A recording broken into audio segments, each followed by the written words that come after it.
pikiran Anda yang menganggap adalah yang besar itu dari bangsa lain, bukan ajaran leluhurnya, sampai kapanpun Anda tidak akan pernah menjadi orang besar dan berperadaban besar.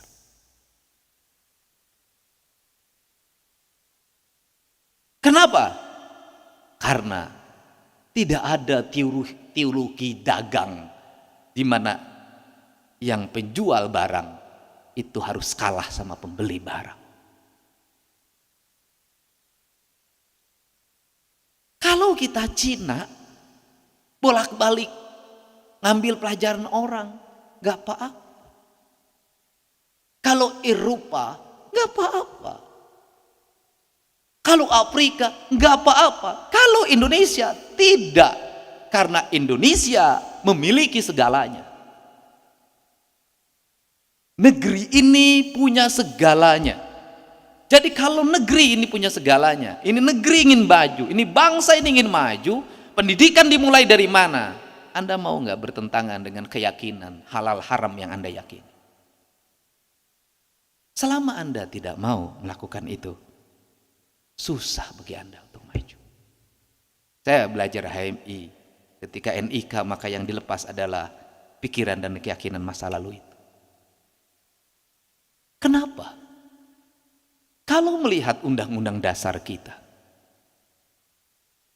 pendidikan manusia Indonesia itu adalah manusia Indonesia seutuhnya. Tujuan pendidikan nasional adalah mewujudkan manusia Indonesia seutuhnya. Kalau manusia Indonesia seutuhnya, maka saya dulu waktu pertama jadi bupati itu langsung lahir sebuah pikiran pembangunan berkarakter yang saya kampanyekan ketika saya wakil bupati tahun 2003. Saya sudah menggagas tentang pembangunan berkarakter. Gak ada yang waktu itu. Hari ini dipakai pendidikan berkarakter. Padahal mereka harus bayar lesain ke saya itu. Pendidikan, pembangunan berkarakter. Apa itu? Saya katakan, pembangunan berkarakter adalah mewujudkan manusia Indonesia secara paripurna. Bukunya apa? Tahun 77 Nur Khalid Majid nulis buku Keislaman, Kemodernan, Ke-Indonesia. Islam, modern Indonesia. Saya turunkan, terjemahkan pada lebih rendah lagi, kesundaan. Ketika kesundaan diturunkan lagi pada lebih rendah lagi, kamu orang mana? Orang Gurudugkah? Orang Campakakah? Orang Sukasarikah? Orang Jatiluhurkah? Orang Maniiskah? Maka Anda itu papat kalimat tunggal, maka Anda bersatu bersenyawa dengan di mana Anda dilahirkan di situ. Ada 4 komponen dasar saya bilang secara material, yaitu tanah, air, udara, matahari. Orang Bali merumuskan itu dengan 4 warna. Tanah warnanya hitam, air warnanya putih, udara warnanya kuning, matahari warnanya api, warnanya merah. Maka 4 warna itu ketika bersatu maka dia menjadi makhluk. Tak ada kehidupan tanpa satu unsur ini hilang. Tak ada kehidupan kalau tak ada air. Tak ada kehidupan tak ada udara. Tak ada kehidupan tak ada matahari. Tak ada kehidupan tak ada tanah. Tak ada. Karena tak ada, ini harus ada. Ketika ada, agar hidup maka harus bersenyawa. Maka falsafah Sunda Siliwangi. Apa itu? Silih asa, silih asi, silih asu. Kalimatnya, nu jauh urang deketkeun, geus geuleut urang layutkeun, geus layut urang paheutkeun, geus paheut silih wangikeun. Apa falsafah hidupnya? Yaitu manusia adalah makhluk sosial yang satu sama lain itu saling membutuhkan. Falsafah tauhidnya orang Timur, tauhidnya orang Sunda. Nanti Anda baru ngomong Islam belakangan, karena nanti saya salah tafsir. Nah, itu di situ prinsip pembangunan adalah itu. Tidak bellium kontra omnes, tidak falsafah barat di mana manusia adalah penakluk alam. Bukan, falsafah timur adalah manusia itu bersenyawa dengan alam, bersama alam. Anda di sekolah sudah mengajarkan pendidikan kekafiran. Kita ini gagal, ngaku Islam gagal. Gak ada Islam itu saling bunuh, gak ada. Islam itu hayat, hidup dan menghidupkan. Sunda itu hidup dan menghidupkan. Siliwangi itu silih asa, silih asi, silih. Pertanyaan saya, di mana letak pertentangannya? Jangan-jangan tiap hari orang bicara syar'i, sesungguhnya perilaku hidupnya bertentangan dengan kaidah Islam itu sendiri. Ini dari falsafah dasar ini lahir pendidikan lingkungan.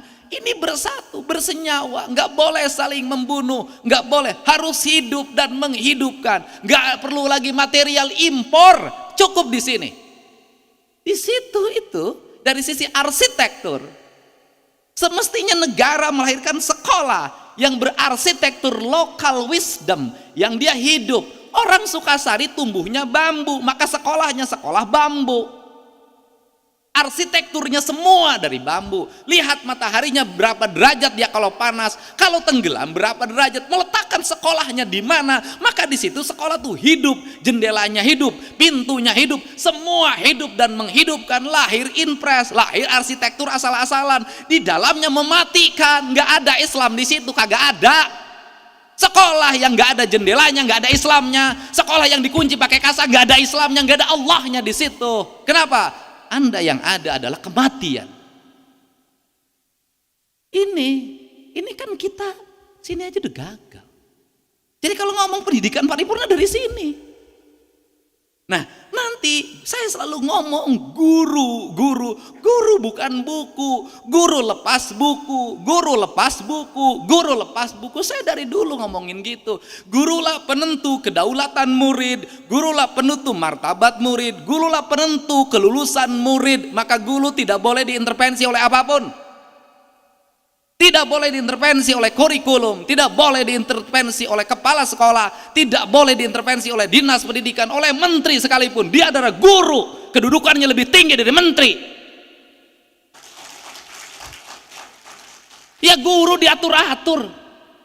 Maka lahirlah guru yang merdeka, bukan guru yang terjajah. Guru yang merdeka adalah merdeka belajar. Maka dia mengajar di depan muridnya berdasarkan apa? Berdasarkan la ilaha illallah, asma Allah, bismillahirrahmanirrahim. Dia ngajar di sini. Dia dipandu oleh siapa? Oleh nur, oleh cahaya. Hei, ini Dedi, bukan ini Budi. Tanya muridmu, ibumu kemana tiap hari? Ibu saya ke pasar. Baru ibu pergi ke pasar. Ibumu kemana? Ke sekolah ngajar. Ibu pergi ke sekolah. Jangan dibikin asing. Saya waktu SD kelas 1 sudah dibikin asing. Ibu pergi ke pasar. Pan inung aing masa bulan sekali ke pasar. Bisa. Ini Budi, ini Dedi. Tidak. Maka pelajaran pertama ketika masuk kelas, kenalkan dirimu. Siapa dirimu? Tulis. Ini Dedi. Genetikanya apa? Turunan siapa? Golongan darahnya berapa? Golongan darahnya apa? Tinggi badannya berapa? Maka di situ lahirlah ilmu genetika. Lahirlah ilmu biologi. Terus mengenalkan dirinya dulu, nggak berlarang lagi. Terus bakatmu apa? Kalau sudah bakatmu apa, ya sudah, kamu bergerak di sekolah sesuai dengan bakatmu. Maka sekolah nggak ada ranking. Maka sekolah merdeka, nggak ada yang pinter, nggak ada yang bodoh. Setiap orang merdeka, hidup besar, mencapai masa depannya, menuju kemuliaan hidupnya berdasarkan bakat yang dimilikinya. Merdeka, guru tugasnya memandu.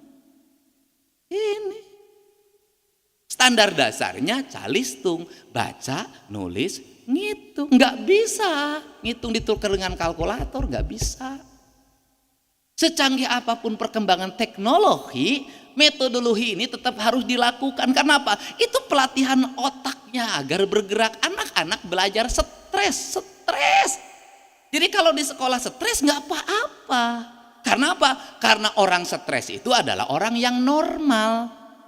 Orang yang nggak normal tuh nggak stres lagi. Jadi orang gila tuh orang yang sudah merdeka dari stres.